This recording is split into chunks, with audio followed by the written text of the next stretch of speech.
അമ്മ രാവിലെ തന്നെ ചെയ്തോട്ടേയും കൊണ്ട് ഹോസ്പിറ്റലിന്റെ വരാന്ത മൊത്തത്തിൽ ഉലാത്തുന്ന പരിപാടിയിലാണ്. ഇവിടെ വന്നതിന് ശേഷം എന്താണെന്നറിയില്ല, ഞങ്ങൾക്ക് എല്ലാവർക്കും വായ്നോട്ടം ഒരു സ്ഥിരം പരിപാടിയായി തീർന്നിരിക്കുകയാണേ. അത് പിന്നെ ചെയ്തോട്ടേയും കൊണ്ട് റൂമിനകത്തിരിക്കാനുള്ള വ്യാമോഹം ഒന്നും ആർക്കും വേണ്ട. അവൾ ഇവിടെ വന്നതിന് ശേഷം ആകെ മൊത്തം അലമ്പാണ് കേട്ടാ.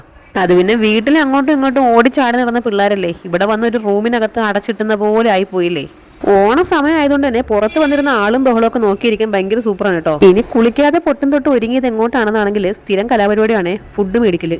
വെള്ളം എടുത്തെടുത്ത് മിക്കവാറും അവൻ ഇതെല്ലാം കൂടെ പൊളിച്ചിടുമെന്നാണ് തോന്നുന്നത്. ഓണ സമയം ആയതുകൊണ്ട് തന്നെ റോട്ടിലേക്ക് രാവൊന്നും പകലൊന്നും ഇല്ലാണ്ട് എപ്പോഴും ഭയങ്കര തിരക്കാണ് കേട്ടോ.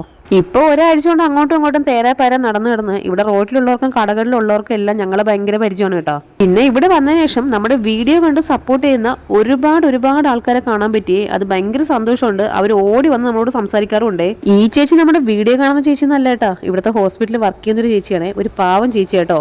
ഞാൻ വെള്ളം കുടിച്ചിട്ട് 16 ദിവസം ആയതുപോലെ സംസാരിക്കുന്നത് എന്താന്ന് വെച്ചാൽ ഹോസ്പിറ്റൽ ആയതുകൊണ്ട് എന്താണെന്നറിയില്ല, സംസാരം അങ്ങോട്ട് ക്ലിയർ ആവുന്നില്ല. നിങ്ങളുടെ ഫോണിൽ വെട്ടം കുറഞ്ഞാന്ന് വിചാരിച്ചിട്ട് കൂട്ടാനാണ് നിൽക്കണ്ട കേട്ടോ. അതിവിടെ കറണ്ട് പോയതാണ്, എന്റെ പല്ല് മാത്രം കാണാം. രാവിലത്തെ ഫുഡൊക്കെ മേടിച്ച് അമ്മയ്ക്കും അച്ഛനും കൊടുത്ത് ഞങ്ങളും കഴിച്ചതിന് ശേഷം നേരെ വീട്ടിലേക്ക് പോവാണേ. ഇനിയിപ്പോൾ 2-3 ദിവസത്തെ തുണി അലക്കാനുള്ളതുണ്ട്. അപ്പൊ അതെല്ലാം പോയി അലക്കിയിട്ടതിന് ശേഷമാണ് തിരിച്ചു വരാൻ. ഒരുവിധം ആളും ബഹളവും തിരക്കും എല്ലാം ഒഴിഞ്ഞത് സമാധാനപരമായിട്ട് ഞാൻ എന്റെ വീട്ടിലെത്തിയിട്ടുണ്ടേ. ഇനി ഈ തുണികളെല്ലാം അലക്കിയെടുക്കണം കേട്ടോ. എനിക്ക് എന്ത് ജോലി ചെയ്യാനും എളുപ്പമാണ്, പക്ഷെ ഈ തുണി അലക്കൽ ജോലി മാത്രം ഭയങ്കര പാടാണ്. തുണി അലക്കാനിരിക്കുമ്പോൾ ഉള്ള സന്തോഷവും ആവേശവും ഒന്നും തുണി അലക്കി കഴിയുമ്പോൾ ഉണ്ടാവാറില്ല കേട്ടോ. ഇത് കണ്ടിട്ട് ഞാൻ ഇത്രയും നേരം തുണി അലക്കുമായിരുന്നോ അതോ കുളിക്കുമായിരുന്നോ എന്നുള്ള സംശയമൊന്നും വേണ്ട കേട്ടോ. തുണി കഴുകി വന്നപ്പോൾ ഇതുപോലെ മൊത്തത്തിൽ വെള്ളമായേ. 1.5 മണിക്കൂർ ഇരുന്ന് തുണി അലക്കി നട്ടല് വെള്ളമായി. ഇനി മിക്കവാറും വല്ല സിമെന്റോ കമ്പി വെച്ച് വാർത്ത് വെക്കേണ്ടിരുന്നാണ് എനിക്ക് തോന്നുന്നത്. അലക്ക് കമ്പനിയിൽ പോലെ ഇത്രയും തുണി അലക്കാനുണ്ടാവുമെന്ന് എനിക്ക് തോന്നുന്നില്ല. ഇതിനിടയ്ക്ക് പഴുത്ത മുളകും പറിച്ചുകൊണ്ട് വന്നിട്ട് ഇതും കൂട്ടി പഴങ്കഞ്ഞിയും തൈരും കഴിച്ചാലോ എന്നും പറഞ്ഞ് എന്നെ കൊതിപ്പിക്കാനായിട്ട് എടുത്തുവന്ന് നിൽപ്പുണ്ടേ. ഇനി ഈ അലക്കി വെച്ചിരിക്കുന്ന തുണികളെല്ലാം അയലെടുത്ത് വിരിക്കണമെങ്കിൽ മിനിങ്ങാന്ന് നമ്മൾ കഴുകിയിട്ട തുണികളെല്ലാം ഉണങ്ങി കിടപ്പുണ്ടേ, അതെല്ലാം എടുത്ത് മാറ്റണം. ഈ തുണി അലക്കലും വിരിക്കലും ഉണക്കലും മടക്കലും എല്ലാം എന്റെ അമ്മോ വല്ലാത്തൊരു ജോലി തന്നെ. എല്ലാ പരിപാടിയും കഴിഞ്ഞിട്ട് 10 മിനിറ്റ് റെസ്റ്റ് എടുക്കുമ്പോൾ ഇച്ചിരി പിസ്ത കഴിക്കാന്ന് വിചാരിച്ച് എടുത്തതായിരുന്നു. ഇതിവിടെ എങ്ങാണ്ടിരുന്ന് കഴിച്ചു കഴിഞ്ഞാൽ പ്ലഷർ അടിച്ച് ചാവും. എന്തിനാണെന്ന് അറിയാൻ വയ്യ ഈ പിസ്തയിലൊക്കെ ഇതിനും മാത്രം ഉപ്പ് വരിയിടുന്നത്. ഞങ്ങൾ ഹോസ്പിറ്റലിൽ ആയതിനു ശേഷം എഡിറ്റ് ചെയ്യുന്ന വീഡിയോയുടെ വോയിസ് ഒന്നും ശരിയാവുന്നില്ലെന്ന് എനിക്ക് അറിയാട്ടോ. നമുക്ക് ഉടനെ അതെല്ലാം ശരിയാക്കാവേ. അങ്ങനെ റെസ്റ്റ് എടുക്കലും പിസ്ത കഴിക്കലും എല്ലാം കഴിഞ്ഞിട്ട് പെട്ടെന്ന് മേലും കഴുകി ഞങ്ങൾ തിരിച്ചു പോകാൻ വേണ്ടി പോവുകയാണേ. അങ്ങനെ കൊണ്ടുപോകാനുള്ള സാധനങ്ങളും വാരിക്കുട്ടി വെച്ചുകൊണ്ട് ഓട്ടയെ നോക്കിയുള്ള ഇരിപ്പാണ് നിങ്ങൾ ഇപ്പൊ കണ്ടുകൊണ്ടിരിക്കുന്നത് കേട്ടോ. ഇതിനിടയ്ക്ക് പാവമല്ലേ, ഒരു വീഡിയോ എടുക്കാമെന്നും പറഞ്ഞ് ഫോൺ എടുത്ത് വീഡിയോ പിടിച്ചു തുടങ്ങിയപ്പോൾ ദേണ്ട ഞണ്ടെടുക്കുന്ന മാതിരി എന്താണ്ടൊക്കെ കാണിച്ചുകൊണ്ടിരിക്കുന്നു. ദൈവമേ, ഇതിന്റെ സ്വിച്ച് എവിടെയാണെന്നെങ്കിലും അറിയാമെങ്കിൽ ഒരു 10 മിനിറ്റ് നേരത്തെങ്കിലും ഒന്ന് ഓഫാക്കി വെക്കായിരുന്നു. അങ്ങനെ ഓട്ടോറിക്ഷ വന്നു. ഞങ്ങളത് എന്നത്തെയും പോലെ സാധനങ്ങളെല്ലാം പറക്കി എടുത്തുകൊണ്ട് ഹോസ്പിറ്റലിലേക്ക് പോവുകയാണേ. ചിലപ്പോൾ തോന്നും ഈ പൊക്കോണ്ടിരിക്കുന്ന യാത്ര ഒരിക്കലും അവസാനിക്കാതെ അങ്ങ് പൊക്കോണ്ടിരുന്നെങ്കിലെന്ന്. അത് പിന്നെ ഡീസൽ തീർന്ന് വഴി കിടന്ന് വണ്ടി തള്ളി വീട്ടിലെത്തുമ്പോൾ പഠിച്ചോളൂ എന്ന് മോൻ. ഞങ്ങൾ പോകുന്ന വഴിക്ക് ആയൊരു ഹോട്ടലിൽ ഇറങ്ങി ഫുഡും മേടിച്ചോണ്ടാണ് പോയത് കേട്ടോ. വീട്ടിൽ നിന്ന് ചോറൊന്നും വെക്കാനുള്ള സമയം എനിക്ക് കിട്ടിയില്ല കേട്ടോ. പണ്ടൊക്കെ ഹോട്ടൽ ഫുഡ് എന്ന് പറഞ്ഞാൽ എനിക്ക് ഭയങ്കര ഇഷ്ടമായിരുന്നേ. ഇപ്പൊ 3 നേരം ഹോട്ടലിൽ നിന്ന് കഴിച്ച് ഏകദേശം വെറുത്തൊരവസ്ഥയായി കേട്ടോ. അച്ഛന്റെ അമ്മയുടെ അവസ്ഥ ഏകദേശം അതുപോലെ തന്നെയാണ്. നമ്മുടെ വീട്ടിൽ ചമ്മന്തിയും ചോറൊക്കെ കഴിക്കാൻ ശരിക്കും പറഞ്ഞ കൊതിയാവുന്നു.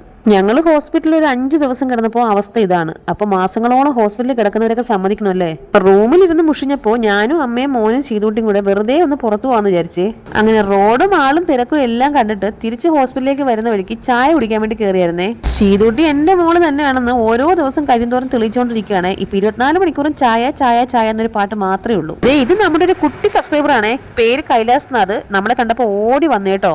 അങ്ങനെ ഒരു കറക്കൊക്കെ കഴിഞ്ഞ റൂമിലെത്തിയപ്പോ ദേണ്ട ഒരു ചേട്ടൻ കുറെ തുണികളും കൊണ്ടുവന്നായിരുന്നേ. ഇതൊന്നും ഫ്രീ ആയിട്ട് തന്നതല്ല കേട്ടോ, പൈസക്ക് വാങ്ങിയതാണേ.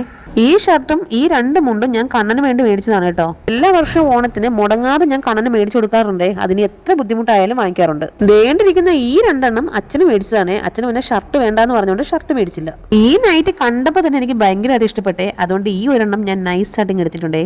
എന്റെ കയ്യിലിരിക്കുന്ന പുത്തൻ നൈറ്റ് കണ്ടപ്പോൾ ശീതൂട്ടിക്ക് ഒരു ആഗ്രഹം അത് വേണോന്ന്.